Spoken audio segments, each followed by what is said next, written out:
In today's video, I am going to teach you how to play games in Google Chrome. To begin, open Google Chrome on your computer. Once Chrome is open, click on the address bar at the top of the browser window.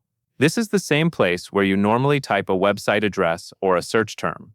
From here, you can launch one of Google's built-in games just by typing its name and pressing Enter on your keyboard. There are several game titles you can use. One option is Pac-Man. If you type Pac-Man into the Chrome address bar and press Enter, Google will show the game right in the search results. You can then start playing from there.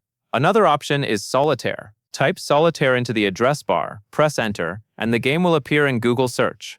This is a good choice if you want a simple card game that is easy to start. If you enjoy puzzle games, try Minesweeper. Enter Minesweeper in the address bar, press Enter, and Google will bring up the playable version in your browser.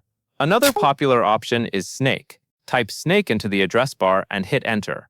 Google will show the game in the search results, allowing you to launch it quickly. The main thing to remember is that each of these games works the same way. Open Chrome, type the name of the game into the address bar, and press Enter. That covers everything you need to know.